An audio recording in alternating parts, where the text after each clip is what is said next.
तुम्ही 100 जण सांभाळण्यापेक्षा एका कराडला सांभाळा, तुम्हाला कोणताही त्रास होणार नाही. वा वा वा वा वा, काय महाराष्ट्र कायदा आणि सुव्यवस्था आहे. आज जे म्हणतात ना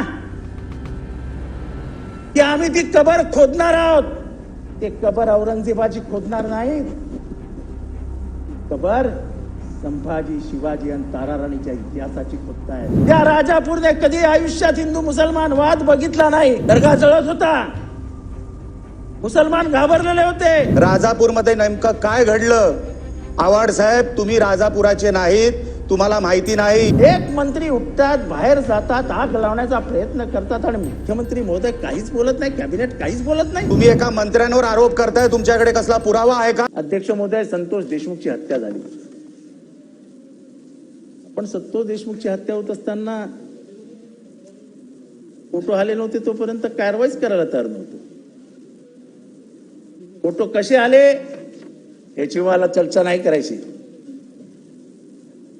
विखे साहेब, फक्त मला एवढंच सांगायचं, आपल्याला सगळं माहिती आहे की जोपर्यंत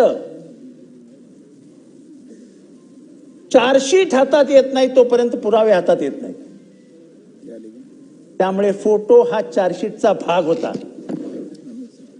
हा फोटो चार्जशीटचा भाग असताना व चार्जशीट आलेले नसताना फोटो आले कुठं?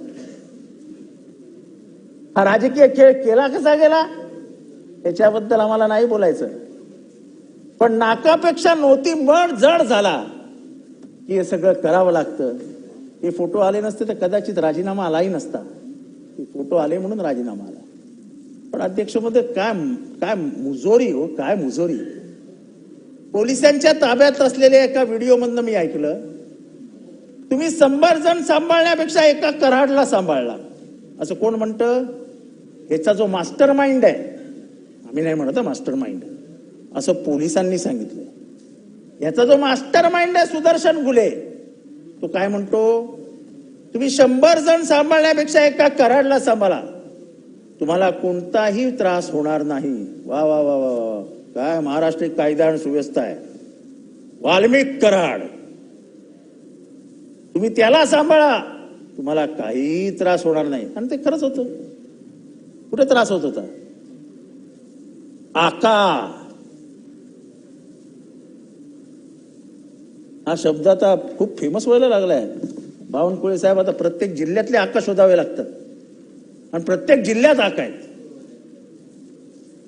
तुम्हाला माहिती आहे, त्याच्याबद्दल काही जास्त बोलत नाही. सगळेच तुम्ही हसायला लागले यार, तुम्ही सगळे हसायला लागले. कळत नाही काय तुमच्या मनात. अध्यक्ष महोदय,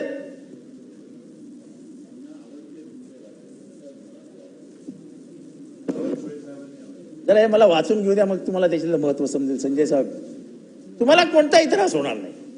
वाल्मिक अण्णांनी सांगितलंय, 2 कोटी रुपये देऊन टाका, तुमचे काम सुरू होईल. मागील वेळी मी आलो होतो तेव्हा तुम्ही पोलिसांकडे तक्रार केली होती. माझ्या विरोधात तुम्ही पोलिसांकडे तक्रार केल्याची गोष्टी वाल्मिक अण्णांना समजली, ते तुमच्यावर संतापलेत.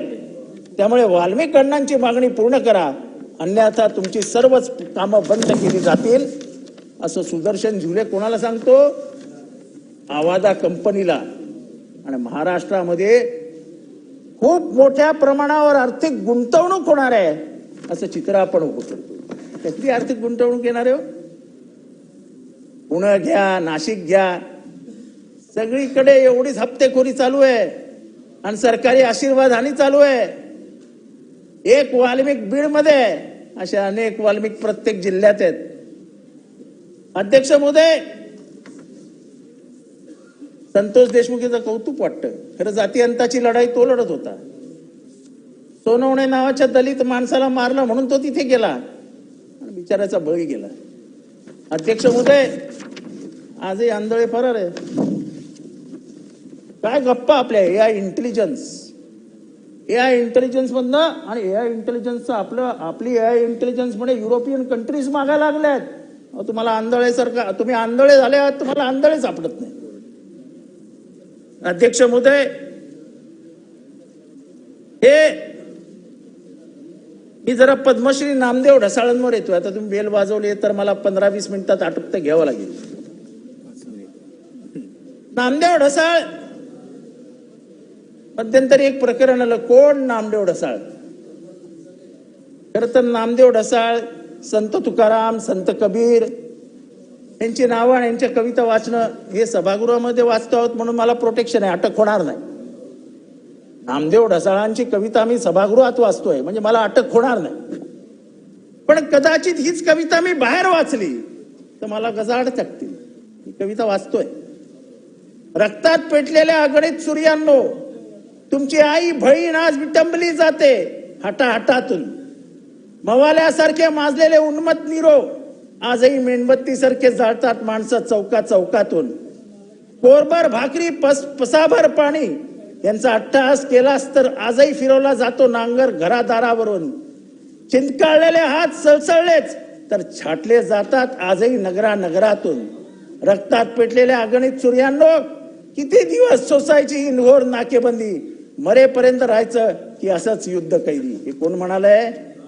हे मी म्हणालो नाही, हे नामदेव ढसाळ म्हणताय. आणि तुमचा बेशरम अधिकारी काय विचारतो माहितीये? कोण नामदेव ढसाळ? त्याला जाऊन सांगा, हा नाम्या, हा आमचा नाम्या.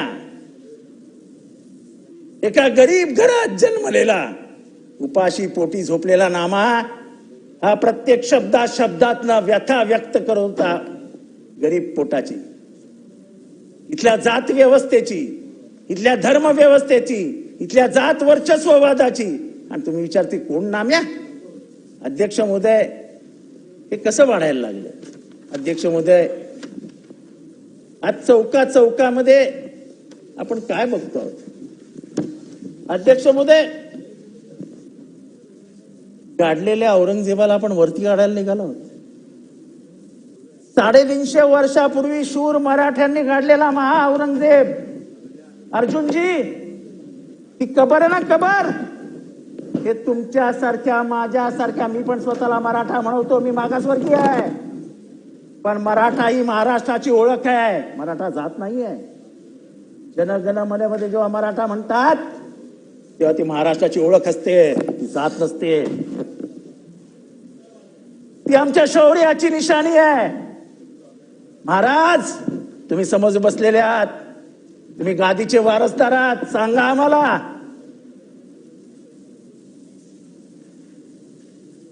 सांगणार की नाही आम्ही शिवाजी महाराजांचा इतिहास? सांगणार की नाही आम्ही शंभूचा इतिहास? सांगणार की नाही आम्ही तारा राणीचा इतिहास? आणि हे पण सांगणार की नाही जगाला की लाखाचं सैन्य घेऊन आलेला औरंगजेबाला जिवंत त्याच्या घरी जाता आलं नाही, त्याला महाराष्ट्र जिंकता आला नाही. शिवबा, शंभू आणि ताराराई यांच्यामुळे त्याला त्याच्या गावी नाही, त्याला माझ्या मराठी मातीत, त्याला माझ्या मराठी मातीत त्याचा थडग आम्ही उभारलं 350 वर्षापूर्वी. ती आमच्या शौर्याची निशाणी. आज जे म्हणतात ना की आम्ही ती कबर खोदणार आहोत, ते कबर औरंगजेबाची खोदणार नाहीत. ती कबर संभाजी, शिवाजी आणि ताराराणीच्या इतिहासाची खोदतायत तुम्ही.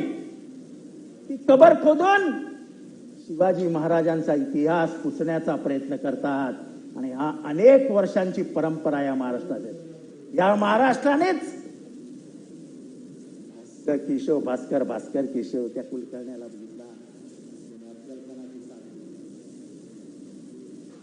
याच महाराष्ट्राने बघितला, याच महाराष्ट्राने नारो कुलकर्णीला बघितला.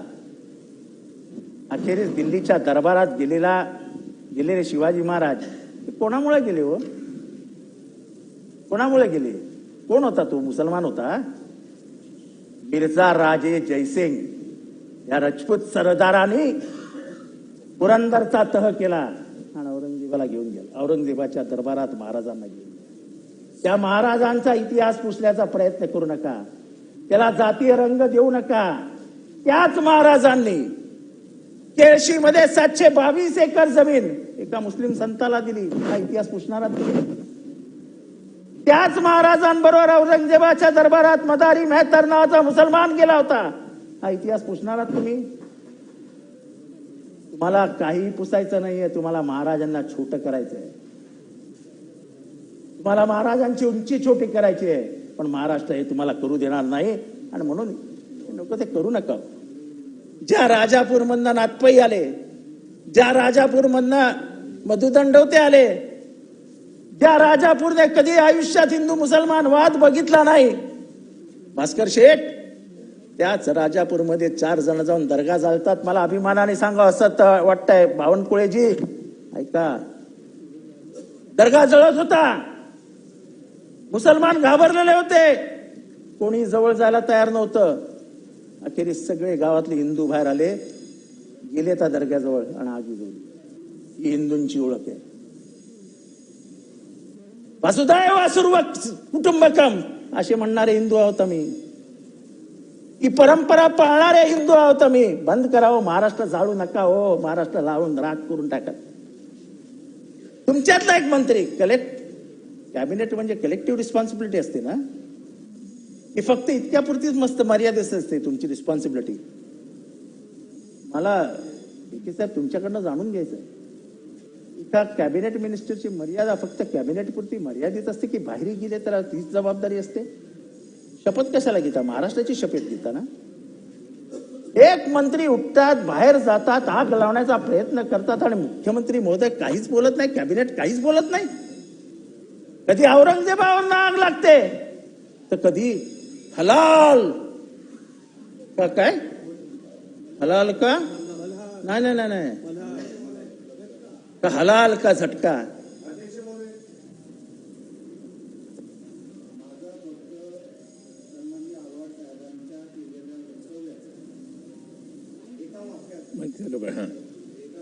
अध्यक्ष, मी कोणाचंच नाव घेतलं नाही. याचा काय अर्थ होतो त्यांनी सभागृहाला सांगून सांगावं. काय संबंध होता त्या मंत्र्यांचा त्या राजापूरच्या घटनेशी? त्यांच्याकडे काय पुरावा आहे का? आव्हाड साहेबांनी सांगावं या सभागृहाला. राजापूरमध्ये नेमकं काय घडलं? आव्हाड साहेब, तुम्ही राजापुराचे नाहीत, तुम्हाला माहिती नाही. सिच्युएशन पहिल्या तासापासून कंट्रोलमध्ये होती, आउट ऑफ कंट्रोल नव्हती. तुम्ही एका मंत्र्यांवर आरोप करताय, तुमच्याकडे कसला पुरावा आहे का? सभागृहाला आव्हाड साहेबांनी सांगावं. अध्यक्ष महोदय, सभागृहाचे नियम मला पण माहिती आहेत, त्याच्यावर मला काही बोलायचं नाही. अध्यक्ष महोदय, मी हलाल आणि झटका या प्रकरणावर बोलत होतो. मला फक्त सरकारला विचारायचं आहे आणि सरकारकडनंही मला माहिती हवी आहे. ही माहिती ऑन रेकॉर्ड मला हवी आहे की महाराष्ट्र आणि मुंबईमध्ये झटका मटणाची दुकानं किती आहेत. आपण काय खातो हे जर आपल्याला माहित नसेल ते दुर्दैव आहे. महाराष्ट्राची खाद्य संस्कृती आहे आणि त्यामुळे महाराष्ट्रामध्ये झटका मटणाची दुकानं किती आहेत ह्याच्यावरनं हे सिद्ध होईल की महाराष्ट्राची जनता कुठलं मटण खाते. आम्ही वर्षानुवर्ष मटण खातो आणि आम्हाला सांगायला लाजही वाटत नाही. आणि मी तर काय मी सांगेन की मी 365 दिवस मटण चिकन खाणारा माणूस आहे. मला काय लाज वाटत नाही. माझ्या जीन्स मध्ये येते, माझ्या